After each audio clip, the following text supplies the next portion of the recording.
Welcome to Yes Sampat Educator. Good morning Meenakshi ji, good morning, जय हिंद। Alpesh good morning, जय हिंद।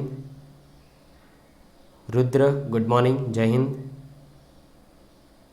विशाखा जय हिंद, गुड मॉर्निंग। वैष्णव good morning, जय हिंद। अर्पिता गुड मॉर्निंग, जय हिंद। काजल गुड मॉर्निंग, जय हिंद। Okay okay, so let us start this particular session and guys आज की जो डेट है वो है 8 सितंबर 2022। So let us discuss about this particular date and is Hindu newspaper over here, is it clear? So यहाँ पर जैसे आप लोगों ने थंबनेल देखा है कि भारत में नॉन कम्युनेबल डिसीज में बढ़ोतरी, इज इट क्लियर? तो पहले हम लोग आज डिस्कस करेंगे कि क्या है ये नॉन कम्युनेबल डिसीज, उसके बारे में आज के लेक्चर में देखेंगे। और यहाँ पर आप लोगों को बहुत सारे इंपॉर्टेंट आर्टिकल जो है आप लोगों को अच्छी तरीके से समझने हैं। So this kind of the particular today's news is very important for your international relationship also, is it clear? So बने रहिए मेरे साथ। चलिए आगे बढ़ते हैं। तो पहला जो आर्टिकल है उसको अगर हम लोग रिप्रेजेंट करें, देखते हैं आगे। ओके, तो पहला आर्टिकल जो है वो ये है, government announces ban on all types of the fire crackers till Jain. Okay, तो ये चीज़ आप लोगों को यहाँ पर टिल जैन फर्स्ट। तो ये आर्टिकल डिस्कस करने से पहले एक मैप देख लेते हैं, आइए। तो सोलोमन आइलैंड जो है काफ़ी हद तक ट्रेंडिंग में चल रहा है। करंट अफेयर के तौर पर अगर बात करें तो सोलोमन आइलैंड के ऊपर बहुत सारी न्यूज़ आई है कि चाइना और ताइवान का इसके अंदर क्या रोल है इसकी वजह से, ठीक है? तो सबसे पहले मैप देख लीजिए कि यहाँ पर सोलोमन आइलैंड जो है वो ऑस्ट्रेलिया के बाजू में है। यहाँ पर है कोरल सी और यहाँ पर है Pacific ocean, is it clear? और चाइना एंड ताइवान, ठीक है, उसका यहाँ पर क्या रोल होता है, इज इट क्लियर? तो सबसे आप लोगों को सिर्फ और सिर्फ मैप देखना था यहाँ पर अच्छी तरीके से कि सोलोमन आइलैंड जो है उसका लोकेशन कहाँ है। If I talk about the Google map, तो गूगल मैप में भी आप अच्छी तरीके से देख सकते हैं कि सोलोमन आइलैंड जो है वो इस पोर्शन में पाया जाता है। So that is a Solomon Sea, that is a Coral Sea, that is a Pacific, is it clear? तो जहाँ पर जो पैसिफिक ओशन है वो यही है, इज इट क्लियर? और ये जो है ऑस्ट्रेलिया, इज इट क्लियर? चलिए आगे बढ़ते हैं। तो आज के जो लेक्चर है उसके अंदर सबसे पहला जो आर्टिकल है वो फायर क्रैकर्स का है। जैसे मैंने हम लोगों ने डिस्कस किया कि गवर्नमेंट ने अनाउंस किया है, दिल्ली गवर्नमेंट ने, कि यहाँ पर जो फायर क्रैकर्स जो है हम लोग 1 जैन तक नहीं जलाएंगे।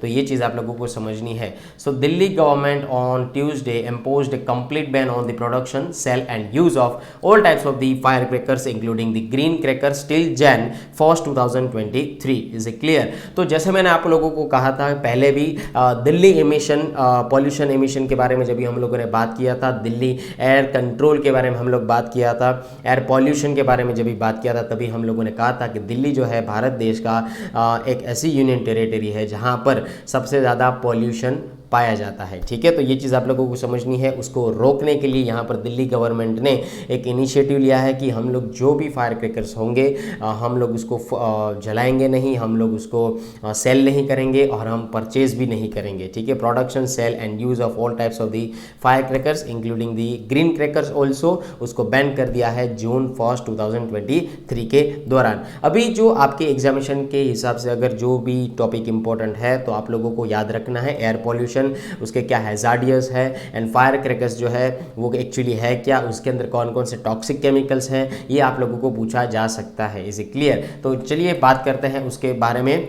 फायर क्रैकर्स जो है जीएस पेपर 3 एनवायरनमेंट से आप लोगों को ये टॉपिक निकल कर आ सकता है। तो यहाँ पर आप देख सकते हैं जीएस पेपर 3 जो एनवायरनमेंट से बिलोंग करता है, उससे आप लोगों को याद रखना है कि इस एनवायरनमेंट के हिसाब से ये काफ़ी हद तक इंपॉर्टेंट माना जा सकता है। चलिए फायर क्रैकर्स की अगर हम लोग बात करें तो 2017 के अंदर सुप्रीम कोर्ट ने यहाँ पर ऐलान किया था कि ban the use and sale of the toxic crackers during the celebration, जब भी होगा, दिवाली होगा या क्रिसमस होगा, चाहे कोई भी भारत का ट्रेडिशनल त्यौहार होगा या उत्सव होगा, उस दौरान हम लोग फायर क्रैकर्स को जलाएंगे नहीं, टॉक्सिक फायर क्रैकर्स को जलाएंगे नहीं, ना तो उसका सेल करेंगे ना ही उसको प्रमोट करेंगे, ठीक है? तो यहाँ पर उसके यूज़ के ऊपर यहाँ पर 2017 के अंदर सुप्रीम कोर्ट ने बैन लगाया था, तो ये चीज़ जारी की थी, ठीक है? On the basis of the petition filled by the two infants के थ्रू यहाँ पर पिटिशन डाला गया था।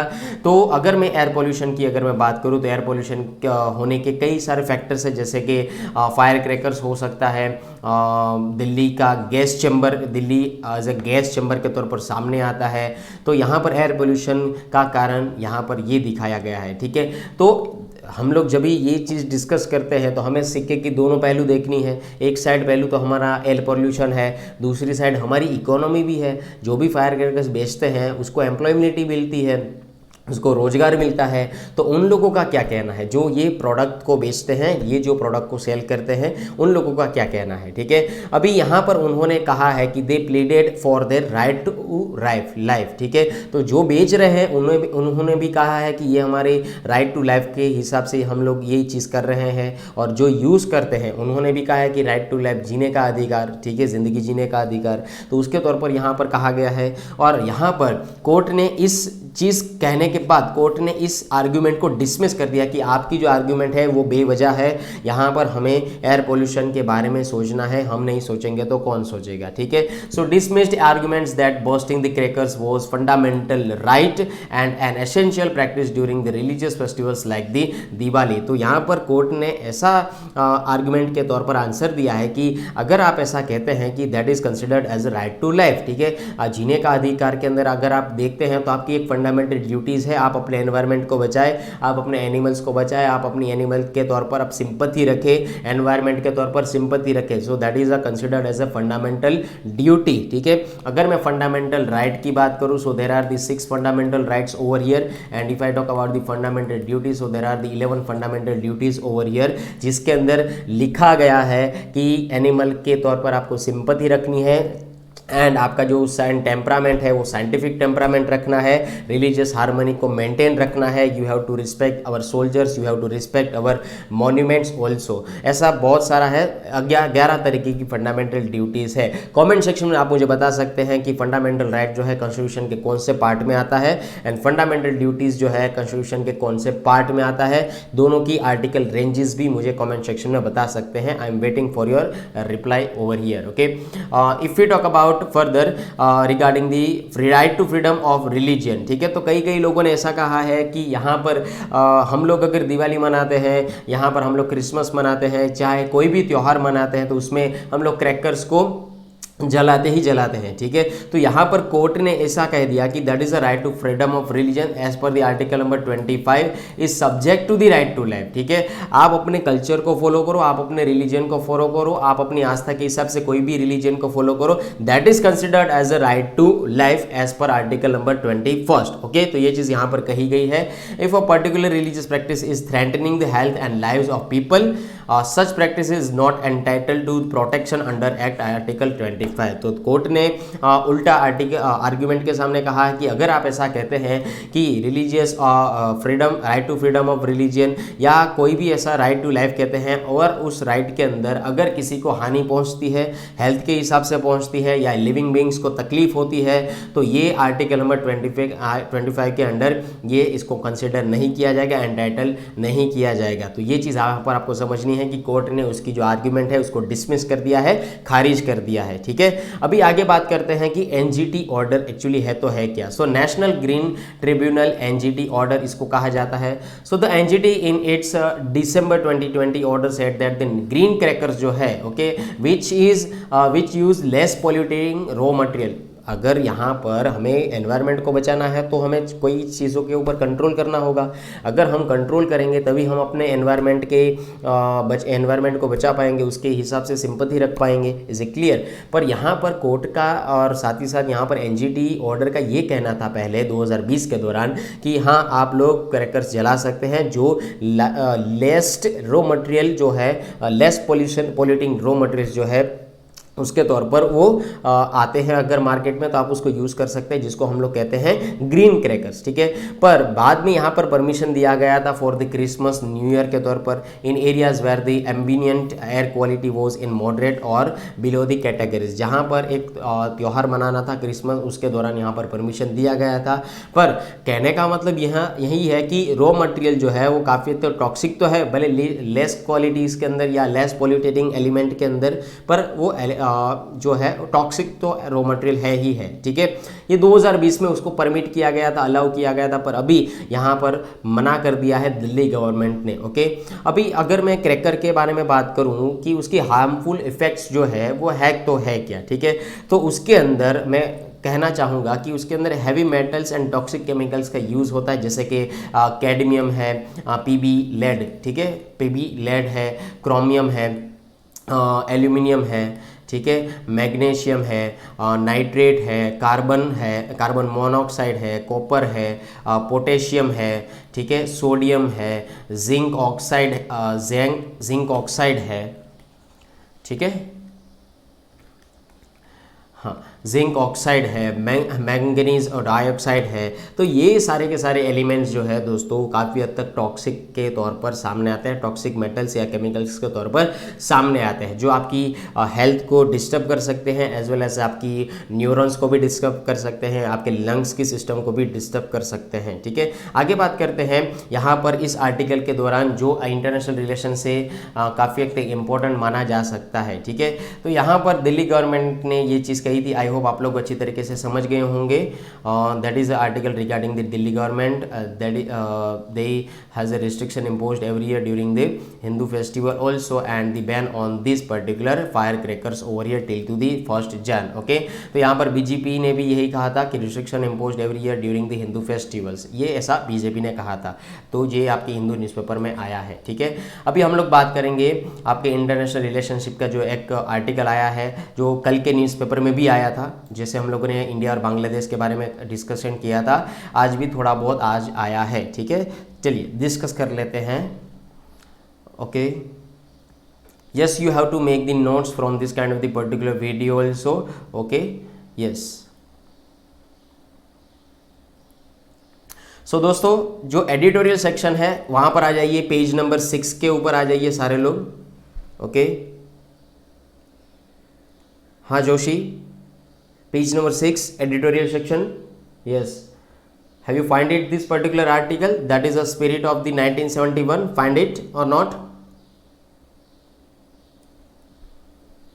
Okay, got it? Yes, so let us discuss this kind of the particular article, the spirit of 1971। तो दोस्तों, जैसे मैंने आप लोगों को कहा था कि लास्ट हम लोगों ने सेशन के दौरान जब 7 सितंबर था तभी भी हम लोगों ने डिस्कस किया था India Bangladesh relationship, is clear. तो आप समझ सकते हैं कि ये आर्टिकल जो है इंडिया बांग्लादेश रिलेशनशिप के तौर पर, ये आर्टिकल जो बार बार आ रहा है, ठीक है, बार बार वो आपके सामने आ रहा है, तो उसको आप अच्छी तरीके से दिमाग में बिठा लीजिएगा। 1971 की अगर मैं बात करूं, जब भी यहाँ पर ईस्ट पाकिस्तान था, उसके बाद यहाँ पर उसको हम लोगों ने बांग्लादेश लिबरलाइज किया। बांग्लादेश लिबरेशन होने के बाद यहाँ पर हम लोगों ने और भूटान ने, साथ ही साथ हमने और भूटान ने एक अलग कंट्री के तौर पर उसको बांग्लादेश से सम्मानित किया, संबोधित किया, is it clear. So India and Bangladesh must focus on future cooperation based on the past partnership. Bangladesh Prime Minister Sheikh Hasina ongoing state visit to India and meeting with Prime Minister Narendra Modi have resulted in positive outcomes and 7 agreements, ठीक है। तो दोस्तों यहाँ पर आ जाइए, ये है waste Pakistan और ये है ईस्ट पाकिस्तान। तो यहाँ पर मैं आपको बता दूं 1971 के पहले हम लोग उसको कहते थे ईस्ट पाकिस्तान, ठीक है। तो मोहम्मद अली जीना भाई साहब जो थे, उन्होंने एक आइडियोलॉजी के तौर पर ये वेस्ट पाकिस्तान को अलग किया था, ठीक है। बाद में उसका जो इंटरेस्ट था ईस्ट पाकिस्तान के दौरान भी था, पर बाद में वहाँ पर रहते थे उर्दू मुसलमान लोग रहते थे, ठीक है। बाद में मोहम्मद अली जीना ने सिर्फ और सिर्फ आइडियोलॉजी के हिसाब से वेस्ट पाकिस्तान को अपने अंडर में लिया था। तो ये चीज़ आप लोगों को समझनी है। तो हम लोगों ने बांग्लादेश लिबरलाइजेशन किया और ईस्ट पाकिस्तान को एक अलग से कंट्री का नाम दिया, जिसको हम लोग आज कहते हैं बांग्लादेश। सो बांग्लादेश एज ऑफ 1971 यहाँ पर आप लोग देख सकते हैं, ठीक है। ये चीज़ थी, पर बांग्लादेश को हम लोगों ने संबोधित किया एक कंट्री के तौर पर। तो उसमें 2 कंट्री थे, किन किन लोगों ने बांग्लादेश को बांग्लादेश कहा, तो उसमें पहला कंट्री था इंडिया और दूसरा कंट्री था भूटान, ठीक है। तो ये चीज़ आप लोगों को यहाँ पर याद रखनी है। अभी बात करते हैं उसके रिलेशनशिप के बारे में, इंडिया एंड बांग्लादेश के रिलेशनशिप के बारे में, ठीक है। सो दोनों के बीच में कुछ ना कुछ कॉपरेशन है, हर एक फील्ड के हिसाब से अगर देखा जाए तो कुछ ना कुछ कॉपरेशन देखने को मिल सकता है दोनों देशों के बीच में, ठीक है। तो ये चीज़ याद रखिएगा। डिफेंस कॉपरेशन की अगर मैं बात करूँ तो यहाँ पर बॉर्डर मैनेजमेंट किया जाता है। इंडिया, ठीक है, इंडिया और बांग्लादेश जो है ये दोनों बॉर्डर शेयर करते हैं, ये दोनों बॉर्डर शेयर करते हैं। कितनी बॉर्डर शेयर करते हैं? 4096.7 किलोमीटर की जो बॉर्डर है ये दोनों शेयर करते हैं। ये जो बॉर्डर है ये सबसे लंबी बॉर्डर मानी जा सकती है जो इंडिया अपने नेबर के साथ शेयर करता है। इंडिया के अगर नेबर की बात करें तो आप मुझे कमेंट सेक्शन में भी बता सकते हैं कि इंडिया के कौन कौन से नेबर कंट्रीज हैं। ठीक है, क्या इंडिया का नेबर कंट्री अफगानिस्तान है? तो अगर इंडिया का नेबर कंट्री अफगानिस्तान है तो इंडिया कौन सी बॉर्डर जो है अफगानिस्तान के साथ शेयर कर रहा है? अगर इंडिया अफगानिस्तान के साथ कोई बॉर्डर शेयर कर रहा है तो उसका नाम मुझे कमेंट सेक्शन में लिखकर आंसर कीजिएगा। ठीक है, चलिए आगे बात करते हैं। इंडिया एंड बांग्लादेश जो है एक लैंड बाउंड्री एग्रीमेंट किया गया था। तो यहां पर समझते हैं कि यहां पर समझ लीजिए कि इंडिया है और यहाँ पर समझ लीजिए कि बांग्लादेश है। तो जब भी लिबरलाइजेशन नहीं हुआ था तभी कुछ जो बांग्लादेश के ईस्ट पाकिस्तान के लोग जो है यहाँ पर रहते थे। ठीक है, यहाँ पर रहते थे, इंडिया की टेरिटरी में रहते थे। अभी कुछ इंडियंस जो है बांग्लादेश, तभी उस टाइम क्या था, वो ईस्ट पाकिस्तान था, तो कई हमारे इंडियंस यहाँ पर रहते थे। तो ये लैंड एग्रीमेंट हुआ था इंडिया और बांग्लादेश के बीच में, और उस लैंड एग्रीमेंट के अंदर यहाँ पर कहा था कि ठीक है आप ये हमारी ज़मीन यूज़ करो, हम आपकी ज़मीन यूज़ करेंगे। तो ये एक लैंड एग्रीमेंट हुआ था, लैंड बाउंड्री एग्रीमेंट हुआ था, जिसको कहा जाता है LBA। ठीक है, इस चीज़ को याद रखिएगा LBA के तौर पर। Is it clear? So that stands for the LBA। Okay, हाँ, land boundary agreement. So land boundary agreement came into the force following the exchange of the instruments of the rectification in June 2015। तो उसको थोड़ा बहुत rectify भी किया गया था। यहाँ पर डिफेंस कॉपरेशन की जब भी हम लोग बात करते हैं सो दोस्तों आप लोगों को डिफेंस एक्सरसाइज जो है अच्छी तरीके से याद रखनी होती है। ठीक है, so that is called the joint exercise over here. Army की अगर मैं बात करूँ जिसका नाम है एक्सरसाइज संप्रीति, नेवल एक्सरसाइज की अगर मैं बात करूँ तो उसका नाम है नेवल एक्सरसाइज मिलन। ओके, तो ये चीज़ आप लोगों को याद रखनी है कि इंडिया और बांग्लादेश जो है जो डिफेंस एक्सरसाइज करते हैं, ये एक्सरसाइज पूछी जा सकती है और किन बारे में ये एक्सरसाइज है ये भी पूछ सकते हैं। ठीक है, so this kind of the particular article is very important for the UPSC CDS examination and as well as the civil services examination and FCAT current affair also. Okay, FCAT में जो करंट अफेयर का section आता है उससे ये article काफ़ी हद तक इम्पोर्टेंट माना जा सकता है। तो ये चीज़ आप लोगों को यहाँ पर समझनी है। नाउ अभी कॉपरेशन रिगार्डिंग द रिवर्स, उसके बारे में बात करें तो रिवर के साथ हम लोग क्या क्या चीज़ें कॉपरेट कर रहे हैं बांग्लादेश और इंडिया। तो अगर मैं कहूँ इंडिया एंड बांग्लादेश जो है उन दोनों के बीच में कॉमन रिवर है 54 यानी कि 54 जो रिवर है वो काफ़ी हद तक कॉमन मानी जा सकती है। उन दोनों के बीच में JRC यानी कि joint reverse commission bilateral working की जाती है जो 1972 के जून महीने के अंदर इसको मेंटेन किया गया था। ठीक है, दोनों कंट्री के बीच में to take the benefit from this particular common river system. Okay, तो दोनों कॉमन रिवर सिस्टम में से बेनिफिट लेने के लिए JRC बिठाया गया था। दोनों के बीच में 54 यानी कि 54 कॉमन रिवर्स पाई जाती है। ठीक है, अभी आगे बात करते हैं दूसरा कौन सा कॉपरेशन माना जाता है दोनों के बीच में। सो that is called economic cooperation. यहाँ पर जो है बांग्लादेश जो है, ठीक है, इंडिया का सबसे बड़ा ट्रेड पार्टनर कहा जा सकता है साउथ एशिया के अंदर। ठीक है, और India is the second biggest trade partner of the Bangladesh. ये एक दूसरे के ट्रेड पार्टनर है। ठीक है, तो ये चीज़ समझनी है आपको। तो यहाँ पर जैसे हम लोगों ने लास्ट सेशन के अंदर जैसे कि 7 सितंबर के अंदर हम लोगों ने डिस्कस किया था हिल्सा फिश एक्वाकल्चर के बारे में हम लोगों ने डिस्कस किया था। तो बांग्लादेश ने यहाँ पर हमें अलाउ कर दिया गया है। ठीक है, यहाँ पर 2000 के करीब जो 2450 इतने जो टन जो फिश थी वो हमें भेजने की यहाँ पर बात की गई है। तो अगर वो हमें कुछ चीज़ें बेचेगा तो उसको पैसा मिलेगा। Is it clear? तो यहाँ पर इकोनॉमिक रिलेशन भी काफ़ी हद तक अच्छे बढ़ गए हैं। अगर मैं बात करूँ कि इंडिया जो है, ठीक है, और बांग्लादेश के बीच के अंदर ट्रेडिंग चीज़ें चलती रहती है, ट्रेडिंग पार्टनर के तौर पर दोनों सामने आते हैं। तो यहाँ पर व्यापार वाणिज्य जो है वो सारी की सारी चीज़ें चलती रहती है। यहाँ पर व्यापार चलता रहता है, बिजनेस चलता रहता है। ठीक है, तो उसी बिजनेस को देखते हुए यहाँ पर हमारे प्रधानमंत्री नरेंद्र मोदी साहब ने एक इनिशिएटिव लिया था कि जो भी चीज़ें बांग्लादेश से आएगी उसको ऊपर बांग्लादेश को कुछ टैक्स पे नहीं करना है। तो यहाँ पर बांग्लादेश को टैक्स फ्री कर दिया गया था उन चीज़ों के ऊपर। ठीक है, तो ये चीज़ आप लोगों को समझनी है। तो ये एक रिलेशनशिप के अंदर एक पॉजिटिव पॉजिटिव पॉइंट माना जा सकता है इंडिया एंड बांग्लादेश के बीच के संबंध के अंदर, ये एक पॉजिटिव पॉइंट माना जा सकता है। क्योंकि अगर टैक्स लगता है तो यहाँ पर बांग्लादेश को ज़्यादा पैसा देना पड़ेगा, अगर टैक्स लगेगा नहीं तो जो भी पर्टिकुलर प्रोडक्ट है उसका ही उसको पैसा देना पड़ेगा। Is it clear? तो ये चीज़ आपको समझनी है। अगर मैं एक्सपोर्ट और इम्पोर्ट की बात करूँ, ठीक है, regarding the India and Bangladesh, तो 2019 और 20 की अगर फाइनेंशियल ईयर की बात करें तो India's export to the Bangladesh जो था वो $8.2 बिलियन था, ठीक है। India export Bangladesh were $8.2 billion and import हम लोग करते थे 1.26 बिलियन। तो यहाँ पर आप लोगों को समझना है स्टैटिक पोर्शन के हिसाब से, ठीक है, कि एक्सपोर्ट कितना था और वहाँ पर का इंपोर्ट कितना था, ठीक है। अभी हम लोग बात करते हैं कनेक्टिविटी के बारे में। सो कनेक्टिविटी के अगर बारे में मैं बात करूँ तो दोनों कंट्रीज़ जो है, ठीक है, दोनों कंट्रीज़ जो है वो एक रेलवे लिंक से जुड़ते हैं जिसका नाम है हल्दीबारी, जो कि इंडिया के अंदर है, और चिलाहाटी विच इज़ इन दी बांग्लादेश। तो ये दोस्तों आप लोगों को स्टैटिक जीके के तौर पर एंड करंट अफेयर के हिसाब से आप लोगों को पूछा जा सकता है कि ऐसा कौन सा रेलवे लिंक है इंडिया और बांग्लादेश के बीच में। तो यहाँ पर आप लोगों को समझना है जो लिंक है इंडिया के अंदर वो है हल्दीबारी और सेकंड बांग्लादेश के अंदर जो है वो है चिलाहाटी, ठीक है। तो ये चीज़ आपको है। अदरवाइज ऐसा भी क्वेश्चन पूछा जा सकता है कि which of the following countries sign about the railway link regarding the Haldibari and Chilahati. तो कौन से दोस्तों दो कंट्री है जो इंडिया और बांग्लादेश, आपका आंसर आएगा, ठीक है। तो ये चीज़ समझनी है। बाद में यहाँ पर अगर मैं बात करूँ BBIN के बारे में, सो व्हाट स्टैंड्स फॉर, हाँ stands for Bangladesh, Bhutan, India and Nepal, ठीक है। Initiative motor vehicle agreement. तो दोस्तों ये मोटर व्हीकल एग्रीमेंट क्या है कि आप बाई रोड आप ये कंट्रीज के अंदर जा सकते हैं, ठीक है। जैसे कि मुझे नेपाल जाना है बाई रोड तो मैं जा सकता हूँ, मुझे अगर बांग्लादेश जाना है तो मैं जा सकता हूँ बाई रोड, मुझे अगर भूटान जाना है तो मैं बाई रोड जा सकता हूँ, अगर मुझे इंडिया आना है, इंडिया किसी को जाना है या आना है, ठीक है, तो वो बाई रोड आ जा सकता है। तो इन चार कंट्री के बीच में ये एक एग्रीमेंट हुआ है, so that is called the motor vehicle agreement, ठीक है। ये एक मेमोरेंडम ऑफ अंडरस्टैंडिंग साइन किया गया है, ठीक है, चारों कंट्री के बीच में। ये चीज़ आप लोगों को समझनी है। If I talk about the second addendum, तो यहाँ पर protocol on the inland water transit and trade, तो ये जो है रिसेंटली साइन किया गया है।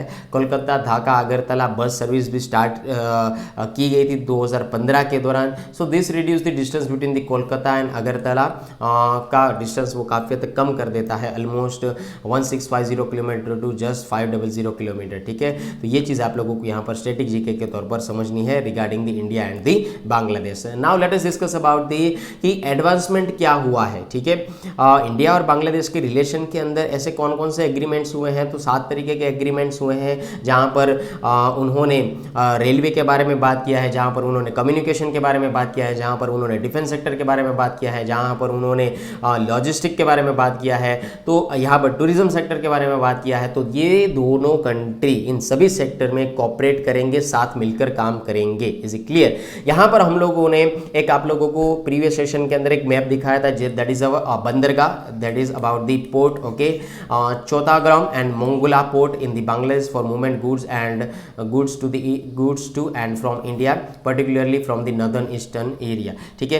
तो यहाँ पर सबसे पहली चीज़ समझ लीजिए कि यहाँ पर जो अगर समझ लीजिए कि ये नॉर्दर्न पोर्शन है, ठीक है, ये नॉर्थ इंडिया है, यहाँ पर पूरा बांग्लादेश है, ठीक है, और यहाँ पर है हमारा पूरा इंडिया, ठीक है, हाँ ये पूरा इंडिया है, ठीक है, और यहाँ पर है नॉर्थ ईस्ट इंडिया है, ठीक है, ये जैसे कि अरुणाचल प्रदेश, त्रिपुरा, मेघालय, मणिपुर, मिजोरम, ये सारे वहाँ पर है, यहाँ पर बांग्लादेश है। तो बांग्लादेश के अंदर यहाँ पर है मोंगोला पोर्ट, यहाँ पर है मोंगोला पोर्ट, और यहाँ पर है चातागोराम पोर्ट, ओके, चतोग्राम पोर्ट वहाँ पर है। तो समझ लीजिए कि भारत को अगर नॉर्थ ईस्ट में कुछ सामान भेजना है, ठीक है, तो यहाँ पर या वेस्ट बंगाल को कुछ सामान भेजना है, तो उसके पास अगर एक ही ऑप्शन है कि वो बाय रोड से जा सकता है, पर यहाँ पर हमारा दोनों के बीच में एग्रीमेंट हुआ है इंडिया और बांग्लादेश के बीच में कि ये जो दोनों पोर्ट है वो भारत यूज़ करेगा, तो वेस्ट बंगाल से हम सी रूट के माध्यम से भी इधर जा सकते हैं। सो यहाँ पर सेकंड कनेक्टिविटी के तौर पर ये बात सामने आता है, ठीक है। तो यहाँ पर ये चीज़ आप लोगों को समझनी है। If I talk about that the Bangladesh Feni's river for drinking water supply in Tripura, तो त्रिपुरा के अंदर अंदर बांग्लादेश की जो फेनी रिवर है वो ड्रिंकिंग वाटर जो है, पीने का पानी जो है सप्लाई करने में भी हमारी हेल्प कर रहा है। ठीक है, तो रिसेंट एडवांसमेंट में ये चीज़ आप लोगों को याद रखनी है, सिक्के की दोनों पहलू है, एक पॉजिटिव है दूसरी नेगेटिव है। पॉजिटिव साइड आप लोगों ने देख ली, अभी रिलेशनशिप के थोड़े बहुत नेगेटिव पॉइंट्स देख लेते हैं। यहाँ पर ऐसा तो है नहीं कि रिलेशन अच्छे ही थे, एक समय में रिलेशन बुरे भी थे, उसके ऊपर तो यहाँ पर मोहतरमा जी बात करने आए हैं। ठीक है, प्राइम मिनिस्टर शेख हसीना जी जो है वो बात करने आए हैं नरेंद्र मोदी साहब के साथ। ठीक है, तो ये चीज़ आप लोगों को समझनी है। यहाँ पर जो एक डिस्प्यूट है, that is a dispute about the Teesta river. ठीक है, तीस्ता रिवर जो है वो इंडिया में भी पानी आता है और तीस्ता रिवर का पानी बांग्लादेश के अंदर भी जाता है। ठीक है, इंडिया को मिलता है 39% का पानी। ठीक है, तीस्ता रिवर का 39% जो होगा उतना पानी जो है इंडिया यूज़ करता है और बांग्लादेश को दिया जाता है 360% पानी। ठीक है, तो और 25% जो बाकी का रहा वो एक यूनाइटेड नेशन के तौर पर बीच में रखा है। ठीक है, तो यहाँ पर डिस्प्यूट दोस्तों ये है कि बांग्लादेश की डिमांड ये है कि we required an equal percentage of water. ठीक है, बांग्लादेश की दोस्तों यही डिमांड है कि हमें इक्वल परसेंटेज ऑफ वाटर चाहिए। ठीक है, इंडिया को 39% है, हमें बांग्लादेश में 36% है, ऐसा हमें नहीं चाहिए, दोनों को एक समान मिले, ऐसी नीति हमें चाहिए। ठीक है, तो यहाँ पर तीस्ता रिवर आप लोगों को याद रखना है, that is a particular dispute between the India and Bangladesh. दूसरा यहाँ पर कहा गया है कि एग्रीमेंट हुआ है, एक एग्रीमेंट साइन हुआ है जो हम लोगों ने कल के सेशन में भी देखा। 7 सितंबर का जो न्यूज़पेपर आया था उसमें कुशियारा रिवर आया था, जिसके कहा गया था कुशियारा रिवर जो है उसके बीच में ये एक वाटर शेयरिंग एग्रीमेंट है। ठीक है, इंटरिम वाटर शेयरिंग एग्रीमेंट है जो इंडिया और बांग्लादेश के बीच में हुआ है। ठीक है, so that is about the Kushiyara river. और ये चीज़ याद रखनी है, 1996 की अगर मैं बात करूँ तो गंगा वाटर ट्रीटी जो है वो हुई थी as a part of the Teesta agreement over here. Okay, तो ये सारी चीज़ें आप लोग यहाँ पर समझ सकते हैं। Now let us move on the next one, that is about this Pakistan over here and India over here. तो यहाँ पर एक दोस्तों आर्टिकल आया है, आप लोगों ने मैच का माहौल था तो आप लोगों ने मैच तो देखा ही होगा।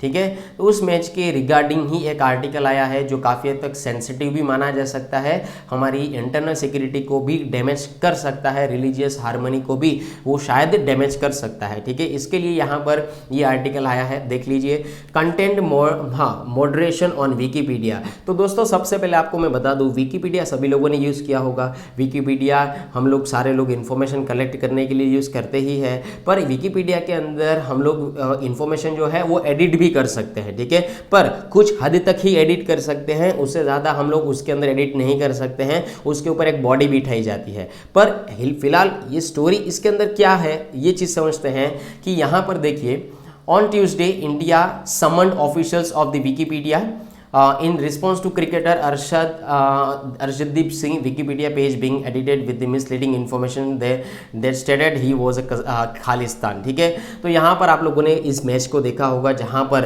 अर्शदीप सिंह जो है उनसे हाथ से कैच छूट गया था, तो पब्लिक ने उसको क्रिटिसाइज़ किया, और पब्लिक ने उसको क्रिटिसाइज़ किया तो उन्होंने यही कहा कि भाई साहब ने मैच के अंदर ये जो कैच छोड़ा इसकी वजह से भारत जो हार गया है। ठीक है, तो यहाँ पर किसी ने यहाँ पर ऐसा लिख दिया कि वो खालिस्तानी है। ठीक है, अभी ये टर्म को समझते हैं कि खालिस्तानी का मतलब एक्चुअली क्या होता है। ठीक है, तो आइए मैप से समझते हैं।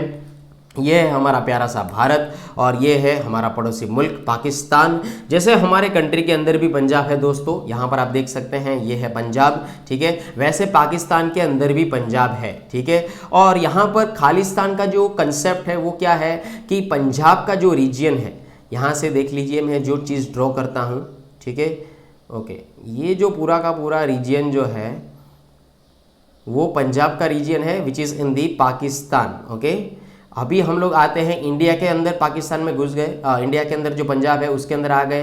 तो ये जो बाउंड्री जा रही है पूरी की पूरी, ठीक है, ये बाउंड्री जो है वो दोनों पंजाब को कनेक्ट करती है। ठीक है, कि यहाँ पर पाकिस्तान का भी पंजाब है और यहाँ पर इंडिया का भी पंजाब है, तो ये दोनों पंजाब मिलकर एक अलग मुल्क की डिमांड करते थे एक समय के दौरान, जिसको हम लोग खालिस्तान कहते हैं। और यहाँ पर यही वर्ड को यूज़ किया गया है कि जो भी खालिस्तान के अंदर रहता है उसको खालिस्तानी कहा गया है। तो पहले आप लोगों को यहाँ पर ये चीज़ समझनी है कि अर्शदीप सिंह, यहाँ पर जो हिंदू न्यूज़पेपर के अंदर जो आर्टिकल आया है उसके हिसाब से अगर मैं बात करूँ तो यहाँ पर जो क्रिकेटर है अर्शदीप सिंह, उसको किसी ने यहाँ पर एडिट कर दिया है, इन्फॉर्मेशन को मिसलीड किया है खालिस्तानी के तौर पर, ठीक है, जो हमारी रिलीजियस हार्मनी को ठेस पहुंचा सकता है। तो ये चीज़ आप लोगों को यहाँ पर समझनी है। फंडामेंटल ड्यूटी के हिसाब से मैं आपको फिर से बता दूं, you have to maintain the religious harmony in the India, ये चीज़ याद रखिएगा, ठीक है। So this was done by online trolls and after Arshdeep she dropped a catch in India's match against the Pakistan, the minister of state for electronic and IT Rajeev Chandrasekhar tweeted that no intermediary operating in India can permit this type of the misinformation as it violated the government's expectations of safe and trusted internet. To determine the role and liability of the Wikipedia Foundation, the honor of Wikipedia in such instances, it is important to understand how content on the platform is moderated, ठीक है। यहाँ पर content को किस तरीके से change किया जा सकता है उसको यहाँ पर थोड़ा ध्यान देने के लिए कहा गया है। तो ये चीज़ आप लोगों को थोड़ा बहुत समझना है। तो ये आर्टिकल आप लोगों को इसके लिए मैंने समझाया कि यहाँ पर फंडामेंटल ड्यूटीज़ जो है हमारी वो यही है कि हम लोग रिलीजियस हार्मनी जो है वो मेंटेन कर चले, हमारा जो टेम्परामेंट है वो साइंटिफिक रख कर चले, ठीक है। और ये चीज़ है आपको यहाँ पर समझनी है और उसके हिसाब से ये आर्टिकल आपके सामने लाया गया है, ठीक है। चलिए आगे बढ़ते हैं फॉर द नेक्स्ट आर्टिकल, देखते हैं आगे का आर्टिकल है तो है क्या, ठीक है। Okay, cabinet approves PM Shri scheme. दोस्तों यहाँ पर NEP नेशनल एजुकेशनल पॉलिसी आप लोगों को पता होगा 2020 के दौरान ये ट्रेंडिंग में चल रहा था, नेशनल एजुकेशन पॉलिसी, ठीक है। तो एजुकेशन सेक्टर से ये का आर्टिकल काफ़ी हद तक इम्पोर्टेंट माना जा सकता है, ठीक है। So cabinet approves PM Shri scheme, तो उसको अप्रूव कर दिया गया है। Government schools will be selected if a state agrees to implement NEP entirely, okay. So the Union Cabinet on Wednesday approved the PM schools for rising in India. So that is a PM Shri scheme to turn existing government schools into model schools for implementation of the National Education Policy 2022, ठीक है। तो उसके बारे में बात किया गया है कि हम लोग इंफ्रास्ट्रक्चर डेवलपमेंट करेंगे, हम लोग ऑनलाइन प्लेटफॉर्म अरेंज करेंगे, हम लोग टीचर ट्रेनिंग प्रोग्राम चलाएंगे और बहुत सारा इंफ्रास्ट्रक्चर इन्वेस्टमेंट करेंगे। तो इसके बारे में यहाँ पर न्यूज़ आई है, ठीक है। तो यहाँ पर हमारी जो इंडियन ट्रेडिशनल जो सिस्टम थी उसको हम लोग चैनलाइज करेंगे, ट्रांसफॉर्म करेंगे। ऑलमोस्ट यहाँ पर 14,500 स्कूल जो है उसको लिस्टिंग किया गया है, ठीक है। तो ये चीज़ आप लोगों को समझनी है। अगर यहाँ पर एजुकेशन की अगर मैं बात करूँ तो यूनियन मिनिस्टर धर्मेंद्र प्रधान जो यहाँ पर लेफ्ट में है और Anurag Thakur addressing media Wednesday on this kind of the particular day, उन्होंने ये चीज़ डिक्लेयर की थी। तो यहाँ पर PM श्री जो है योजना उसके बारे में आप लोगों को जानना है, ठीक है। तो ये जो पर्टिकुलर आर्टिकल है वो काफ़ी हद तक इम्पोर्टेंट माना जा सकता है GS पेपर 2 के हिसाब से। तो that is about the educational and welfare initiative, okay, welfare initiatives, ठीक है। तो उसके हिसाब से ये आर्टिकल काफ़ी तक इंपॉर्टेंट माना जा सकता है, ठीक है। प्रधानमंत्री, सबसे पहले इसका फुल फॉर्म याद रख लीजिए, प्रधानमंत्री schools for rising India. So that is a PM Shri Yojana, centrally sponsored scheme for upgradation and development of more than 14,500 schools across this particular country over here, okay. उसका एम यही है कि central state government and unitary government और कोई भी local bodies है उसके साथ मिलकर पूरी की पूरी संस्था को मैनेज करना, पूरी की पूरी मैनेजमेंट सिस्टम को हम लोग देखभाल रखेंगे कि हमारे जो भी स्कूल्स है, जो सिलेक्टेड स्कूल्स है, वहाँ पर अच्छी तरीके से काम काज चल रहा है या नहीं, ठीक है। तो ये चीज़ आप लोगों को यहाँ पर समझनी है। Now let us discuss about the next one. Next article देखते हैं क्या है। ओके दोस्तों, yes Anuradha, yes, okay, please come on the page number 12, please come on the page number 12, yes. हाँ अनुराधा जी, यही आर्टिकल है, army undertakes major infra drive along LAC in Arunachal. ठीक है, तो अरुणाचल प्रदेश के अंदर काफ़ी एक हलचल देखने को मिल सकती है। यहाँ पर आप लोगों को मैं बता दूँ, अरुणाचल प्रदेश की जो बॉर्डर है वो चाइना, जो हमारा नेबर कंट्री है, उसके साथ ही लगती है। तो हमें अच्छी तरीके से ध्यान रखना होता है अरुणाचल प्रदेश के अंदर, और इंफ्रास्ट्रक्चर डेवलपमेंट करने की भी बात अच्छी तरीके से समझनी होगी कि यहाँ पर हम लोग किस तरीके से आगे बढ़ रहे हैं अरुणाचल प्रदेश के अंदर, जहाँ पर रोड इंफ्रास्ट्रक्चर किया जाएगा, एविएशन फैसिलिटीज़ प्रोवाइड की जाएगी, और हमारा कम्युनिकेशन पैनल जो है उसको हम लोग अच्छी तरीके से अपग्रेड करेंगे। ठीक है, तो ये सारी की सारी चीज़ें अरुणाचल प्रदेश में की जाएगी। तो सबसे पहली चीज़ आर्टिकल में समझ लेते हैं थोड़ा बहुत कि एक्चुअली कहना क्या चाहता है। ठीक है, after significantly upgrading fire power infrastructure along the line of actual control LAC in Tawang sector of Arunachal Pradesh, guys, this kind of the particular sector is very most important regarding this particular UPSC examination, CTS and civil services examination। ठीक है, तो सबसे पहले map देख लेते हैं कि Tawang actually है तो है क्या। ये है हमारा प्यारा सा भारत का अगर मैं बात करूं, so that is a north eastern region. ये नॉर्थ ईस्टर्न रीजन के अंदर देखा जाए तो यहाँ पर है Arunachal Pradesh, and that is a particular border with sharing the border with the China. Okay, तो यहाँ पर अरुणाचल प्रदेश जो है ये चाइना के साथ अपनी बॉर्डर जो है शेयर करता है, और ये जो पूरा का पूरा इतना पोर्शन जो है, so that is a Tawang. Okay, यहाँ पर देखिए जो ये पोर्शन जो है, ये पोर्शन उसको हम लोग क्या कहते हैं, तवांग सेक्टर कहते हैं। यहाँ पर इस मैप में भी देख लीजिए, ये अरुणाचल प्रदेश है, ये चाइना है, और इस सेक्टर को हम लोग क्या कहते हैं, तवांग कहते हैं। ठीक है, तो यहाँ इस जगह की बात हो रही है। ठीक है, आगे बढ़ते हैं इसके अंदर कि इंफ्रास्ट्रक्चर डेवलपमेंट करना क्यों ज़रूरी है। तो आप लोगों को मैं बता दूं कि आए दिन चाइना जो है उसका डिस्टर्बेंस उधर चलता रहता है, तो हमें भी अपनी कैपेबिलिटीज़ को बढ़ाना होगा। तो यहाँ पर कहा गया है कि रोड इंफ्रास्ट्रक्चर डेवलपमेंट किया जाएगा, एविएशन फैसिलिटीज़ प्रोवाइड की जाएगी, और कम्युनिकेशन पैनल को एनहांस किया जाएगा, अपग्रेड किया जाएगा। तो ये चीज़ आप लोगों को समझनी है। साथ ही साथ यहाँ पर यह भी कहा गया है कि सोल्जर्स के रहने के लिए व्यवस्था की जाएगी, सोल्जर्स को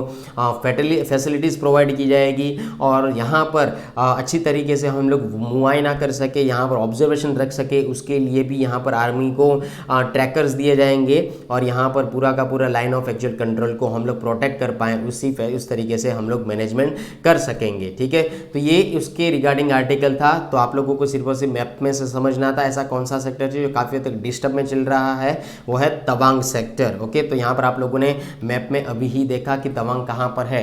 तवांग दोस्तों यहाँ पर है। ठीक है, यहाँ पर है तवांग देखिए यहाँ पर है। ठीक है, ये तवांग है। आई होप आप लोग अच्छी तरीके से समझ गए होंगे। सो that is this article is very much important regarding the GS paper 2। GS paper 2 से ये अच्छी तरीके से पूछा जा सकता है, तो उसको याद रखने में ये मैप आप लोगों को अच्छी तरीके से हेल्प कर सकता है। ठीक है, तो ये चीज़ आप लोगों को समझनी है। चलिए आगे बात करते हैं एयर पोल्यूशन के बारे में। तो besides this particular article you can identify that this article. तो यहाँ पर ब्रेदर फॉर कोल प्लांट्स ड्रोज एंग्वेश, इसका मतलब ये है कि गवर्नमेंट ने एयर पोल्यूशन को कंट्रोल करने के लिए जो भी इंडस्ट्रीज़ है जो बाद में टॉक्सिक एलिमेंट को रिलीज़ करती हैं, टॉक्सिक गैसेस को रिलीज़ करती हैं, उसको यहाँ पर एयर कंट्रोलर फिल्टर जो है उसको लगाने के लिए बोला है। पर कई इंडस्ट्रीज़ ने भी लगाए हैं, और कई इंडस्ट्री ने आज तक नहीं लगाए हैं। ठीक है, इसके ऊपर कौन सा कंट्रोल किया, एयर पोल्यूशन कंट्रोल किया जा सके, या हमें पता चल सके कि इस इंडस्ट्री में से कितना एयर पोल्यूशन बाहर आता है। ठीक है, तो यहाँ पर ministry first specified emission norms for the control for sulfur dioxide SO2, okay, nitrogen oxide NOx field power plants in the December 2015, giving thermal power plants operators time until December 2007 to install equipment to contain emission of this particular pollutants. Okay, so this particular deadline was the extended to 2022। तो इस deadline को यहाँ पर extend किया गया है, 2022 में था, अभी वो एक्सटेंड करके 2024-26 तक लेकर गए हैं। ठीक है, तो जो भी कंपनियां हैं, जो भी थर्मल पावर प्लांट्स हैं, या जो भी ऐसे इंफ्रास्ट्रक्चर जो है, जो एयर पॉल्यूशन के अंदर जो अपना रोल प्ले करते हैं, उसको यहाँ पर डेडलाइन दी गई है कि आप अपना जो एयर पॉल्यूशन है वो कितना है उसको कंट्रोल करने के लिए यहाँ पर डिवाइस लगाइएगा। ठीक है, तो ये चीज़ कहा गया है, ये चीज़ आपको यहाँ पर समझनी है।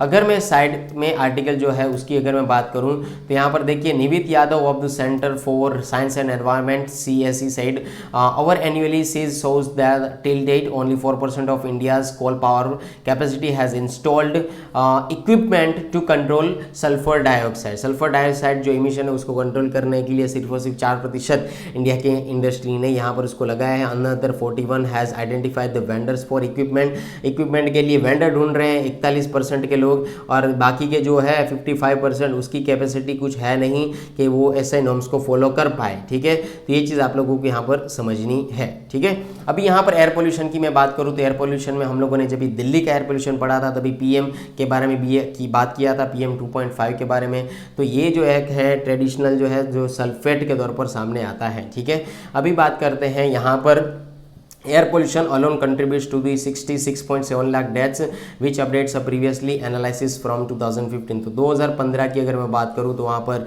66.7 लाख जो है डेथ हुई है, जो आगे 2019 में बढ़कर 90 लाख हो गई है। तो आप समझ सकते हैं दोस्तों, एयर पोल्यूशन जो है काफ़ी हद तक हमें नेगेटिव सेंस में ले जाता है। यहाँ पर ये चीज़ आपको समझनी है कि 2015 के अंदर लोग मर रहे थे 66.7 लाख, पर 2019 आने तक 90 लाख तक ये आंकड़ा पहुँच चुका है। तो आप समझ सकते हैं कि एयर पोल्यूशन कितना हैजार्डियस है। ठीक है, ambient air pollution was responsible for 45 lakh deaths over year, hazardous chemical pollutants for 17 lakh and 9 lakh deaths attribute to the lead pollution। lead is stands for the PB, lead it stands for the PB।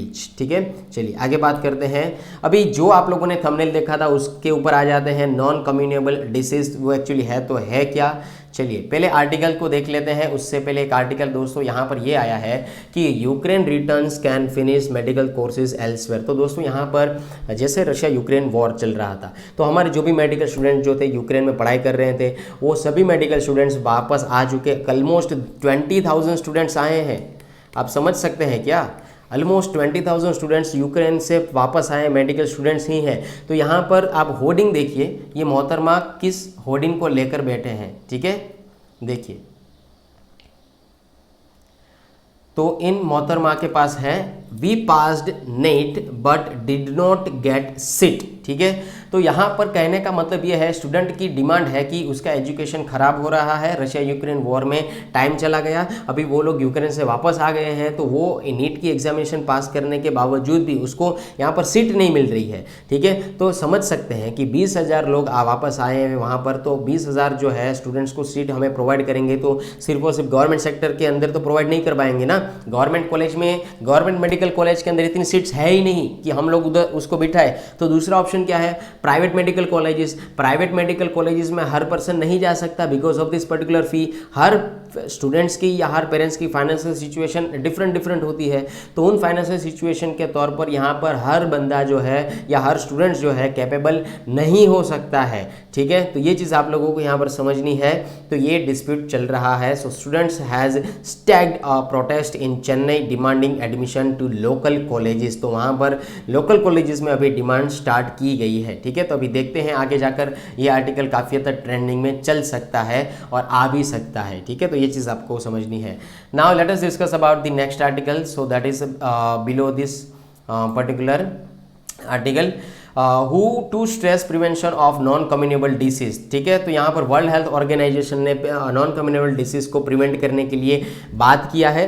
South East Asia regional committee session which is in the Bhutan, तो भूटान के साथ मिलकर India जो है ये इस non communicable disease को साथ लड़ेंगे। तो सबसे पहले नॉन कम्युनिकेबल डिसीज़ एक्चुअली होते हैं क्या, तो ये चीज़ समझ लेते हैं कि cardiovascular disease, diabetes, chronic respiratory disease और cancer, so that is considered as a non communicable disease over year. जो फैलने से नहीं होते हैं वो आपकी लाइफस्टाइल से होते हैं। ठीक है, मैं फिर से रिपीट करता हूँ, ये फैलने से नहीं होते हैं, ये आपकी हैबिट्स, आपकी बैड हैबिट्स, आपकी गुड हैबिट्स, कहने का मतलब ये है आपकी लाइफस्टाइल के हिसाब से ये डिसीज़ आपके अंदर आते हैं। ठीक है, उसके बारे में बात करते हैं। एनसीडी का फुल फॉर्म अगर देखा जाए तो सो that is about the non communicable disease over here. तो ये एक नॉन इन्फिशियस जो है ये डिसीज पाए जाते हैं जो नेचर में नॉन इन्फिशियस है। दस do not spread like the communicable disease. जो कम्युनिकेबल डिसीज जिस तरीके से फैलते हैं जैसे कि फ्लू है, ठीक है, जैसे कि कोविड-19 था, ठीक है, तो ये फैलने से फैलते हैं। पर कैंसर जो है, लंग्स जो है, रेस्पिरेटरी डिसीज जो है वो फैलने से नहीं फैलते हैं, फैलते नहीं हैं। ये आपकी लाइफ साइकिल जो है, ये आपकी लाइफस्टाइल जो है उसकी वजह से ये डिसीज आपके अंदर आते हैं, ठीक है। So most NCDs are chronic and last for longer period of the time. अगर देखा जाए तो एनसीडी के अकाउंट के अंदर यानी कि नॉन कम्युनिकेबल डिसीज जो है उससे ऑलमोस्ट पूरे विश्व के अंदर 70 to 71% लोगों की डेथ हुई है, ठीक है। तो आप आंकड़ा समझिए, ठीक है, यानी कि 100% में से 70%, ठीक है, 100 लोगों में से 70 लोग तो इसी एनसीडी से पीड़ित हैं और उसी से मर गए हैं, ठीक है। NCD account for approximately 70 to 71% of the global death over here. उसका यहाँ पर अगर मैं बात करूँ तो लो इनकम कंट्रीज, ठीक है, furthermore this deaths are concentrated in the middle and low income countries. Low and middle income countries को फोकस में क्यों लिया गया? तो जब भी अगर आपकी इनकम थोड़ी बहुत लो रहेगी या मिडिल क्लास से बिलोंग करते रहेंगे तो आपकी लाइफस्टाइल दोस्तों उस हिसाब से चलेगी, आपकी खान पान जो है उस हिसाब से चलेगी। तो आपका जो खाना है आपकी इकोनॉमी के ऊपर डिपेंड करता है, ये चीज़ समझनी है आपको। आप जो भी कपड़े पहनते हैं, जो भी खाना खाते हैं, जो इस घर में रहते हैं, ये सारी की सारी चीज़ें आपकी इकोनॉमी के साथ डिपेंड होती है। तो यहाँ पर ये सारा का सारा जो डिसीज़ है काफ़ी हद तक कौन से सोसाइटी के अंदर देखने को मिल सकता है? लो इनकम सोसाइटी के अंदर भी देखने को मिल सकता है, मिडिल क्लास सोसाइटी के अंदर भी देखने को मिलता है। Is it clear? क्यों होता है, क्या होता है, ठीक है, अभी उसके बारे में बात करेंगे आगे। डेथ जो है किसकी वजह से होती है? कार्डियोवैस्कुलर डिसीज की वजह से होती है, कैंसर की वजह से होती है, रेस्पिरेटरी डिसीज की वजह से होती है, डायबिटीज़ की वजह से ये डिसीज पूरा का पूरा फैल जाता है आपके शरीर के अंदर, ठीक है। So that is called the non communicable disease over here. अभी बात करते हैं ये हुआ तो हुआ क्यों। जैसे कि लाइफस्टाइल, जैसे मैंने कहा कि आपकी बैड हैबिट गुड हैबिट जो है लाइफस्टाइल ऐसी रहेगी उस हिसाब से आपके सामने डिसीज आएंगे, ठीक है। और दूसरा एक पहलू ये है कि जेनेटिक फैक्टर, कि आपके पेरेंट्स को भी था, उसमें से आपके समझो पिता को था तो आपके अंदर आया है, अगर आपकी मदर को है तो मदर से आपके आनुवंशिक के तौर पर जेनेटिक फैक्टर के तौर पर वो आपके अंदर आया है। तो एनसीडी आने का कारण ये भी एक हो सकता है जेनेटिक फैक्टर, ठीक है। This some of them are also termed lifestyle disease, तो ये एक लाइफ टाइम डिसीज कहा जा सकता है। तो दोस्तों आप लोगों ने कई ऐसे लोगों को देखा होगा कि सिर्फ खाते रहते हैं, physical exercise zero, diet control is zero, यहाँ पर कुछ भी खाना दो खा लेते हैं, यहाँ पर एक्सरसाइज नहीं करते हैं, फिजिकल एक्सरसाइज नहीं होती है, यहाँ पर स्मोकिंग की हैबिट होती है, अल्कोहल की हैबिट होती है और इनएडिक्वेट स्लीप भी होता है, ठीक है। और लोगों का टेंशन स्ट्रेस लेने की वजह से ये जो है ये डिसीज आपके अंदर आता है। So that is considered as a risk factor of this particular NCD, ठीक है। तो ये आपकी बॉडीज के रिगार्डिंग और एनसीडी के साथ ये रिस्क फैक्टर के तौर पर हम लोग उसको समझ सकते हैं, ठीक है। आगे बात करते हैं कि यहाँ पर इनिशिएटिव लिया गया था, तो यहाँ पर गवर्नमेंट ने क्या क्या इनिशिएटिव लिया गया था। तो गवर्नमेंट ने अभी एक कायदा पास करने वाले हैं, अभी एक लॉ पास करने वाले हैं कि आपको सिर्फ और सिर्फ हफ्ते के 4 दिन ही काम करना है, बाकी के दिनों आप काम नहीं करेंगे, बाकी के दिनों आप अपनी लाइफस्टाइल अच्छी तरीके से इंप्रूव कर रहेंगे, ठीक है। तो यहाँ पर आपको ये चीज़ समझनी है, आगे जाकर अमेंडमेंट आ सकते हैं, ठीक है, regarding this particular employability and duration of this time, job time, okay, and duration of this particular job time as well as particular salary also, ठीक है। आगे बात करते हैं कि नॉन कम्युनिकेबल डिसीज इंक्लूडेड, जैसे हम लोगों ने कहा कि ये इतने सारे डिसीज इंक्लूड किया जाता है। अभी हम लोग आगे देखते हैं कि एक क्वेश्चन जो आपके सामने आया, ये आर्टिकल जो हम लोगों ने डिस्कस कर लिया था, Jinping Putin said to hold talks in Uzbekistan, ठीक है। तो ये चीज़ आप लोगों को समझनी है, हम लोगों ने डिस्कस कर लिया था शंघाई कोऑपरेशन ऑर्गेनाइजेशन, ठीक है, उसके अंदर भारत जो है उसको होस्ट करने वाला है, जहाँ पर दोनों भाई साहब जो है पुतिन साहब और यहाँ पर जिनपिंग साहब जो है दोनों आने वाले हैं, ठीक है। चलिए आगे बात करते हैं नेक्स्ट आर्टिकल के बारे में।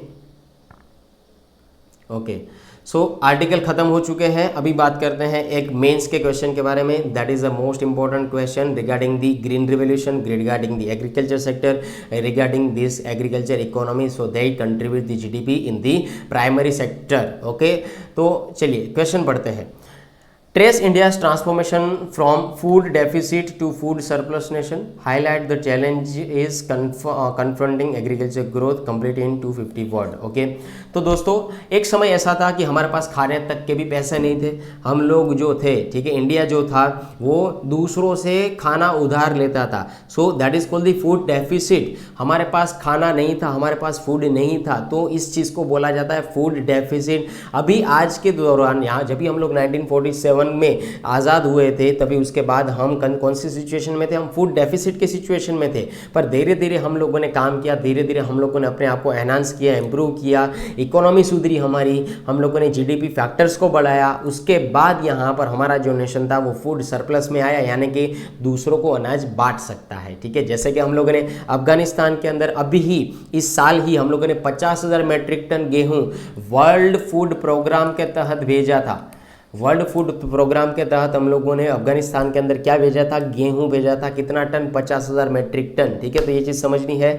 अभी बात करते हैं ग्रीन रिवोल्यूशन के बारे में। सो भारत के अंदर जो ग्रीन रिवोल्यूशन था वो स्टार्ट किया गया था 1916 के दौरान स्टार्ट किया गया था। नेशन के अंदर डोमेस्टिक फूड प्रोडक्शन हो और उसको बढ़ोतरी मिले, इकोनॉमी सुधरे, इसके लिए ग्रीन रिवोल्यूशन स्टार्ट किया गया था। ठीक है, तो यहाँ पर एग्रीकल्चर सेक्टर ने हमारी जीडीपी बढ़ाने में काफ़ी अच्छा रोल प्ले किया है, जिसके अंदर ग्रीन रेवोल्यूशन का काफ़ी अच्छा हाथ है। ठीक है, so it transformed India from a food deficit nation to food surplus over year, export oriented country हम लोग बन चुके थे। हम लोग पहले खाना मंगवाते थे, इंपोर्ट करते थे, ठीक है, पर अभी हम लोग खाना बेच रहे हैं, हम लोग गेहूँ बेच रहे हैं। ठीक है, ये चीज़ आप लोगों को समझनी है। इंडिया ये सिचुएशन एक्चुअली आई तो आई क्यों, ऐसा एग्रीकल्चर सेक्टर के अंदर ऐसा है तो है क्यों? ठीक है, तो पहली चीज़ समझ लीजिए कि भारत देश के अंदर जितने भी फार्मर हैं उन फार्मर्स का 70% निकालूं तो 70% फार्मर्स के पास छोटी मोटी ज़मीनें हैं और उन छोटी मोटी ज़मीनों के ऊपर वो अपना अनाज उगाते हैं। ठीक है, अपना क्रॉपिंग करते हैं। तो जैसे मैंने हम लोगों ने इंडियन इकोनॉमी के अंदर सीखा था, that is a portion primary sector, that is a secondary sector, that is a tertiary sector, और ये जो सेक्टर है वो सर्विस सेक्टर कहा जाता है, ये इंडस्ट्रियल सेक्टर कहा जाता है। ओके, और ये क्या कहा जाता है? एग्रीकल्चर सेक्टर कहा जाता है। ठीक है, ये चीज़ याद रखनी है। सो प्राइमरी सेक्टर और सेकेंडरी सेक्टर और टर्शियरी सेक्टर जीडीपी के अंदर काफ़ी अच्छा रोल प्ले करते हैं। पर फार्मर की सिचुएशन की अगर मैं बात करूँ तो फार्मर जो है दोस्तों पूरे भारत के अंदर सिर्फ 70% फार्मर जो है, ठीक है, 70% फार्मर जो है एग्रीकल्चर के ऊपर डिपेंड होते हैं। सो depend primarily on the agriculture over here for their livelihoods and 82 of farmers being small and marginal over here. तो यहाँ पर 70% रूरल हाउस होल्ड्स के लिए फार्मर आपको देखने को मिल सकते हैं और 82% के आसपास से यहाँ पर जो है फार्मर जो है उसके पास ज़मीन जो है काफ़ी हद तक छोटी मात्रा में है, छोटी जगह है और उसके अंदर वो क्रॉपिंग करते हैं। ठीक है, आगे बात करते हैं कि significance of the agriculture in the Indian economy की। इंडियन इकोनॉमी के हिसाब से, ओके, यस, इंडियन इकोनॉमी के हिसाब से एग्रीकल्चर सेक्टर जो है क्यों इतना आईएमपी है, आईएमपी क्यों है? ठीक है, तो सबसे पहले बात कर लेते हैं food security and induced growth of the industrial sector. जब भी इंडस्ट्रियल सेक्टर एनहांस होगा तभी होगा जहाँ से रॉ मटेरियल हमें मिलेगा। तो रॉ मटेरियल कहाँ से मिलता है? प्राइमरी सेक्टर से मिलता है, जैसे हम लोगों ने इंडियन इकोनॉमी में डिस्कस किया था। So that is a primary sector, that is a secondary sector और that is a tertiary sector. Primary sector is about the agriculture sector. तो ये एग्रीकल्चर सेक्टर जो है, ठीक है, वो अगर रॉ मटेरियल की सप्लाई करेगा तो ही आगे इंडस्ट्री को पहुंचेगा और इंडस्ट्री प्रोडक्शन करेगी। इंडस्ट्री प्रोडक्शन करेगी तो ये प्रोडक्शन पहुंचेगा सर्विस सेक्टर के दौरान और सर्विस सेक्टर के से पहुंचेगा पब्लिक के पास। ठीक है, तो ये पूरा का पूरा पैनल होता है। तो यहाँ पर फूड सिक्योरिटी के बारे में बात किया गया है कि फूड सिक्योरिटी हमें काफ़ी हद तक इम्पोर्टेंट मान सकते हैं कि हमें एग्रीकल्चर सेक्टर को थोड़ा एनहांस करना होगा, थोड़ा टेक्नोलॉइज के हिसाब से उसको बढ़ाना होगा। ठीक है, हमें फूड सिक्योरिटी का ध्यान रखना होगा, यहाँ पर टेक्नोलॉजी को भी हमें देखना होगा। इसकी वजह से इंडस्ट्रियल सेक्टर का ग्रोथ हो सकता है। ठीक है, उसके बाद आया agriculture supplies raw materials to various agro based industries. ठीक है, आप लोगों ने गुजरात के अंदर, महाराष्ट्र के अंदर बहुत ऐसा नाम सुना होगा कि एग्रो बेस्ड, ठीक है। तो यही एग्रो बेस्ड इंडस्ट्री को हम लोग क्या पहुंचाते हैं, रॉ मटेरियल पहुंचाते हैं, ठीक है। जैसे कि I want to make the oil from the cotton, okay, I want to make the oil from the cotton. तो ये कॉटन ऑयल मुझे मिलेगा, तो मिलेगा कैसे, मुझे कापूस लेके आना पड़ेगा, मुझे कॉटन लेके आना पड़ेगा। और कॉटन आएगा कहाँ से, रॉ मटेरियल है, कॉटन आएगा फील्ड से, फार्मर के पास से आएगा। तो फार्मर को हम लोग पैसा देंगे, farmer take the money and farmer income this particular farmer enhance the income this kind of the particular field over here, okay। तो उसको इनकम होगी, अगर इनकम होगी एम्प्लॉयबिलिटी हुई। अभी यहाँ पर वो इकोनॉमी का पार्ट हो गया, पर मुझे चाहिए तो ऑयल चाहिए। तो ये हम लोगों ने चीज़ें कहाँ से मंगवाया था, रॉ मटेरियल एग्रीकल्चर फील्ड में फार्मर से पास से मंगवाया था, और बाद में इंडस्ट्रियल सेक्टर के अंदर उस कॉटन को मैंने पीसा और बाद में मुझे क्या मिला, कापूस का ऑयल मिला, कॉटन का ऑयल मिला, ठीक है। तो ये चीज़ आप लोगों को समझनी है। उसके बाद green revolution, the purchasing power of the large farmers increase due to their enhanced income. Green revolution के अंदर ये चीज़ कही गई कि बढ़ोतरी होने के बावजूद, ठीक है, यानी कि ग्रीन रेवोल्यूशन को हम लोगों ने एनकरेज किया, इसकी वजह से यहाँ पर जो फार्मर्स थे, ठीक है, large farmer increase due to their enhanced income. बहुत सारे ऐसे फार्मर्स को क्या मिला, अपनी इनकम एनहांस करने का मौका मिला, और अगर इनकम इंक्रीज हुई तो उसको परचेजिंग पावर बढ़ गया, ठीक है। जैसा कि अगर मानो कि आपको यहाँ पर समझो कोई भी इनकम हो रही है, ठीक है, बाद में अगर इनकम अच्छी खासी आपके पास आ रही है तो आपका परचेजिंग पावर ऑटोमेटिक बढ़ जाता है, that is a natural thing, okay. तो यहाँ पर फार्मर अगर ग्रीन रेवोल्यूशन के हिसाब से चले और परचेस करेंगे तो उसको ज़्यादा क्रॉप मिलेंगे, ज़्यादा ज़मीन वो ले पाएगा, यहाँ पर पानी की सुविधा प्रोवाइड कर पाएगा। और दूसरी चीज़ ये मैं अगर बताऊँ तो भारत देश के अंदर बहुत सारे ऐसे जो एग्रीकल्चर फील्ड है वो पानी के ऊपर ही डिपेंडेंट है, ठीक है। तो ये भी एक फैक्टर माना जा सकता है। अभी नेक्स्ट हम लोग कहते हैं कि एग्रीकल्चर सेक्टर हमारे लिए इतना दोस्तों इंपॉर्टेंट क्यों है, तो इतना इंपॉर्टेंट इसके लिए भी है कि इस गवर्नमेंट को भी इससे रिवेन्यू जनरेट होता है। गवर्नमेंट को रिवेन्यू एग्रीकल्चर सेक्टर कैसे जनरेट होगा, ठीक है, गवर्नमेंट को एग्रीकल्चर सेक्टर से रिवेन्यू जनरेट होगा, तो होगा कैसे, तो समझ लीजिए कि मुझे चाहिए क्रॉप चाहिए, ठीक है, क्रॉप मुझे एक कोई भी बीज चाहिए, ठीक है, जो भी मुझे क्रॉपिंग करना है उसका मुझे बीज चाहिए, तो बीज मंगवाऊंगा तो उसका ट्रांसपोर्टेशन लगेगा मुझे, ठीक है। तो ट्रांसपोर्टेशन है, चाहे वो रेलवे ट्रांसपोर्ट हो, रोड ट्रांसपोर्ट हो, या फ्लाइट से आया हो, ठीक है, कोई भी रिसोर्स कोई भी चैनल से वो आया हो, पर फायदा क्या किसका है, रिवेन्यू किसको मिलेगा, गवर्नमेंट को मिलेगा। So that is a source of government revenue, okay. अभी बात करते हैं contribution to the international trade. International trade के तौर पर भी यहाँ पर काफ़ी अच्छा हम कंट्रीब्यूट कर सकते हैं, हम एक्सपोर्ट कर सकते हैं। हम लोग जो भी चीज़ें बनाते हैं या जहाँ पर जो भी चीज़ें हमारे पास आती है या हम लोग जो भी प्रोडक्शन कर सकते हैं उसका हम लोग एक्सपोर्ट कर सकते हैं, उससे हमारा एग्रीकल्चर सेक्टर डेवलप होगा। When ever agriculture sector develops GDP also increase, GDP increase, so our Indian economy also increases, ठीक है। तो ये चीज़ आप लोगों को समझनी है। आगे बात करते हैं कि चैलेंजेस के बारे में बात करते हैं, ठीक है। सो इंडियन एग्रीकल्चर सिस्टम के अंदर कुछ चैलेंजेस है, उसके बारे में देख लेते हैं कि डिग्रेडेशन सॉइल हेल्थ। हम लोग इतना एग्रीकल्चर करते हैं कि एक ही ज़मीन पर इतनी बार क्रॉपिंग करते हैं, इतनी बार क्रॉपिंग करते हैं कि उस क्रॉप करने के बाद उस मिट्टी के पास कुछ बचता ही नहीं है, ठीक है। डिग्रेडिंग सॉइल हेल्थ हो जाती है। फार्म साइज बहुत छोटा है, ठीक है। यहाँ पर कई लोगों की इतनी साइज़ छोटी छोटी साइज़ होती है, छोटी छोटी साइज़ होने की वजह से यहाँ पर प्रॉपर प्रोडक्टिविटी नहीं मिल पाती है, श्रिंकिंग फार्म साइज़। यहाँ पर डिफॉरेस्टेशन होने की वजह से यहाँ पर हमें लैंड चाहिए तो डिफॉरेस्टेशन होगा तो भी यहाँ पर फार्म साइज़ जो है वो काफ़ी हद तक श्रिंक होने लगती है, ठीक है। दूसरा है lack of convenient access to credit. अभी क्रेडिट का मतलब होता है उधार, ठीक है। यहाँ पर अगर फार्मर्स को उधार मिलता था, अगर अच्छी तरीके से चैनलाइज वे में उधार मिलता तो यहाँ पर वो क्रॉपिंग कर सकते थे, इरिगेशन सिस्टम बिठा सकते थे और प्रोडक्टिविटी ला सकते थे। पर कई लोगों को पता ही नहीं है फार्मर्स को कि हमें उधार कहीं से मिलेगा तो कैसे मिलेगा, अवेयरनेस की कमी है, और उधार देगा तो देगा कौन, ठीक है। तो ये चीज़ आप लोगों को समझनी है, क्रेडिट देगा तो देगा कौन, तो ये फार्मर्स के पास नॉलेज नहीं है। उसके बाद अगर मैं बात करूँ क्रॉप इनसिक्योरिटी, ठीक है। क्रॉप इनसिक्योरिटी का मतलब क्या हुआ कि चलो मैंने कोई क्रॉपिंग किया, मैंने गेहूँ बना दिए, ठीक है, गेहूँ का क्रॉपिंग किया, उसके बाद मैंने गेहूँ काट भी लिए और मैंने प्रोडक्शन कर भी रखा। बाद में मैं यार्ड में गया, उसको मैंने बेचा। तो पहले क्या होता था कि क्रॉप अगर बिगड़ गए तो क्या होगा, ठीक है। पहली चीज़ ये, अगर मैंने क्रॉपिंग में इतना इन्वेस्टमेंट किया है, बाद में कुछ अनइवन हुआ तो मेरे यहाँ पैसा तो गया। तो यहाँ पर क्रॉप सिक्योरिटी की बात आती है, तो यहाँ पर आता है एमएसपी। Minimum support price. ठीक है, एमएसपी का मतलब क्या है कि गवर्नमेंट ने कहा है कि दोस्तों आप चिंता मत करो, आपका एमएसपी के हिसाब से आपको प्राइस मिल जाएगा। एमएसपी यानी कि मिनिमम सपोर्ट प्राइस जो है कि कुछ भी क्रॉप करो मिनिमम इतना तो आपको मिलेगा ही मिलेगा, ये चीज़ कंफर्म है। ठीक है, जिसमें आपका लॉस नहीं होगा। ठीक है, ये गवर्नमेंट के थ्रू इनिशिएटिव लिया गया है। इन इफेक्टिव पर कोलेशन ऑफ द पॉलिसीज, यहाँ पर कई कई ऐसी अच्छी अच्छी पॉलिसीज बनाई हम लोग बनाएंगे एग्रीकल्चर सेक्टर के अंदर, तो भी हम लोग एनहांस कर सकते हैं। ठीक है, अभी बात करते हैं कि गवर्नमेंट ने क्या क्या एग्रीकल्चर सेक्टर के तौर पर यहाँ पर डेवलपमेंट का प्लान किया है। तो ई नेम पोर्टल बनाया, उसके बाद PKVY परंपरागत कृषि विकास योजना बनाई, प्रधानमंत्री फसल बीमा योजना बनाई, माइक्रो इरिगेशन फंडिंग बनाया, एग्रीस्टेक बनाया। तो ये सारी की सारी योजनाएं हैं जो एग्रीकल्चर सेक्टर को काफ़ी हद तक बेनिफिट पहुंचा सकती है, बेनिफिशियल हो सकती है। ठीक है, अभी बात करते हैं कि ये पूरा का पूरा माहौल आप लोगों ने देखा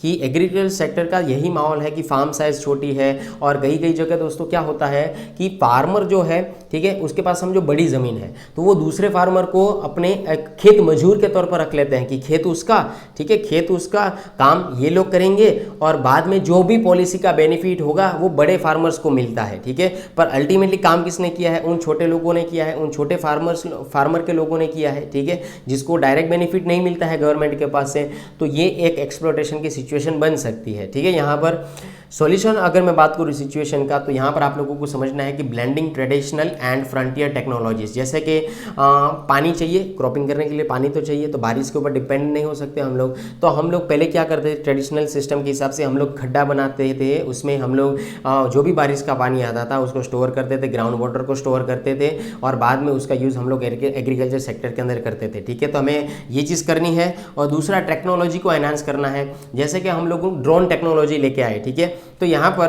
अगर मैं बात करूँ कि समझो ये आपकी एग्रीकल्चर फील्ड है। ठीक है, इस एग्रीकल्चर फील्ड के अंदर यहाँ पर मैंने क्रॉपिंग किया है, यहाँ पर समझ लीजिए यहाँ पर मैंने क्रॉपिंग किया है, ये भी एक क्रॉपिंग की लाइन है। ठीक है, ये भी समझ लीजिए एक क्रॉपिंग की लाइन है, ये भी एक क्रॉपिंग की लाइन है। ठीक है, तो फार्मर जो है पेस्टिसाइड डालता है अपने क्रॉपिंग सिस्टम को बचाने के लिए, अपने क्रॉप्स को बचाने के लिए वो क्या डालता है, पेस्टिसाइड्स डालते हैं। ठीक है, यहाँ पर छिंटकाव करते, जंतुनाशक दवाओं का छिंटकाव किया जाता है। तो ये फार्मर हर एक जगह जगह जाकर ये पेस्टिसाइड्स को यहाँ पर स्प्रिंकल करते हैं, यहाँ पर हर एक जगह जाएंगे फार्मर और स्प्रिंकल करेंगे, तो उसकी हेल्थ को भी इश्यू होता है, प्रोडक्टिविटी भी नहीं मिलती। तो यहाँ पर अभी यूज़ किया गया है ड्रोन टेक्नोलॉजी। क्या यूज़ किया है? ड्रोन टेक्नोलॉजी, यानी कि फार्मर एक कोने में बैठकर रिमोट कंट्रोल से ड्रोन चलाएंगे, ड्रोन के नीचे स्प्रिंकल लगे होंगे और उस स्प्रिंकल के अंदर क्या होगी, जंतुनाशक दवाइयाँ। ठीक है, तो पूरा का पूरा ये ड्रोन जो है जंतुनाशक दवाइयों से लेकर ऊपर हवा में उड़ेगा और पूरी फील्ड के ऊपर ये स्प्रिंकल कर देगा, छिंटकाव कर देगा जंतुनाशक दवाओं का। ठीक है, तो ये एक इनिशिएटिव लिया गया है और ये उसका सॉल्यूशन है। ठीक है, यहाँ पर हमें रिसर्च एंड इनोवेशन के अंदर यानी कि R&D डिपार्टमेंट में काफ़ी हद तक हमें इन्वेस्ट करना चाहिए दोस्तों।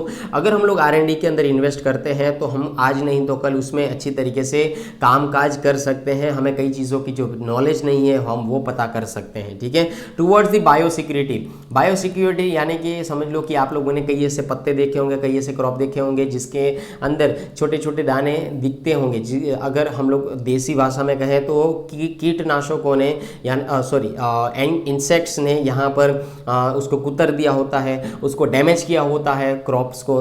तो हमें बायोसिक्योरिटी का भी ध्यान रखना है। इसके लिए तो यहाँ पर हम लोग ड्रोन टेक्नोलॉजी से क्या करते हैं, जो कीटनाशक या जंतुनाशक दवाइयाँ हैं उसका यूज़ करते हैं। सो यहाँ पर इसका ये सॉल्यूशन था। So that's it for this particular article. If you are preparing for defence examination like the combined defence services, air force command admission test, NDA national defence academy, Indian navy INET, and if you are also preparing for the Air Force Group X and Y examination, and if you are also preparing for the Territorial Army, and if you are preparing for banking examination also जैसे कि IPPS clerk, PO, RRB, SBI clerk, PO, SBI PO and RBI grade B. So don't worry, batch is launched by the Yes Sampat Educator over here. So what are you waiting for guys? Just call on this number 9773230619 and online platform is also available. So that's it for this particular session. I hope you all are enjoy this session, and if you are the new family member of this particular channel, so please subscribe our channel in the YouTube, and if you are really like this particular video, so please share with share this video with your friends, family members and colleague also. तो मिलते हैं next lecture के दौरान, तब तक के लिए जय हिंद एंड जय भारत, बाय बाय।